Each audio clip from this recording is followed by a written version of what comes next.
The story of Williams F1. The Williams name is one of the most storied in Formula One history.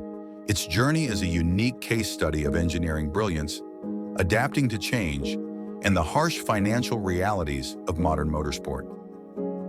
This is the straightforward story of Williams F1's rise, fall, and ongoing recovery. Williams Grand Prix Engineering was founded by Frank Williams and Patrick Head in 1977. Their model was simple: be a lean, independent team focused on technical innovation and operational efficiency. They won their first race in 1979 and their first Constructors and Drivers' Championships with Alan Jones in 1980. This success was built on a powerful combination: a competitive engine, most notably from Honda and later Renault, and Patrick Head's talent for designing championship-winning cars. The team reached its peak in the 1990s.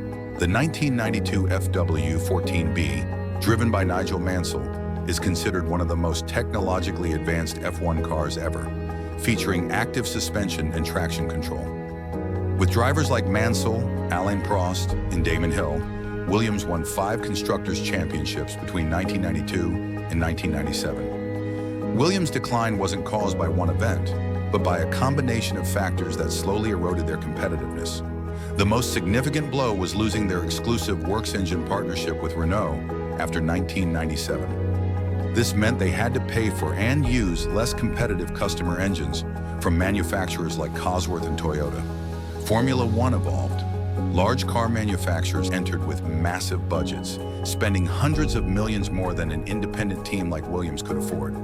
The sport became an arms race they couldn't win. Rule changes, banning driver aids like active suspension, neutralized Williams' technical edge. Furthermore, the prize money structure favored top teams, making it increasingly difficult for midfield and backmarker teams to compete financially. Despite occasional wins with drivers like Juan Pablo Montoya in the early 2000s, the team's performance slowly declined. By the late 2000s, Williams was consistently at the back of the grid, finishing last in 2018 and 2019. The financial model was no longer sustainable. Facing an unsustainable future, the Williams family made the difficult decision to sell the team in 2020 to a private investment firm, Doralton Capital. This was not the end, but a necessary new beginning.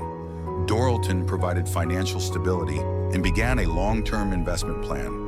The key steps in the recovery involved infrastructure investment, paying off debts and investing in new facilities.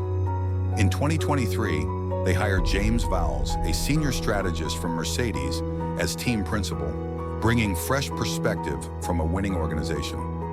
The clearest signal of their ambitious new direction came with the signing of Carlos Sainz for 2025. Securing a top-tier, race-winning driver from Ferrari was a powerful message to the entire paddock.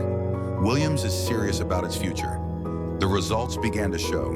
In 2023, with Alex Albon driving, Williams showed clear progress, regularly fighting for points and finishing 7th in the championship, a significant step forward. The long-term rebuilding project culminated in the 2025 season. Williams was not just back, they were genuinely competitive, securing a strong 5th place in the Constructors' Championship. Their drivers, particularly Alexander Albon, became consistent point scorers, often overcoming setbacks to fight their way into the top 10. A classic example was at Monza, where Albon clawed his way into the points despite a qualifying setback. Team principal James Vowles summed up the new resilient mindset, stating, "We've got to get qualifying right.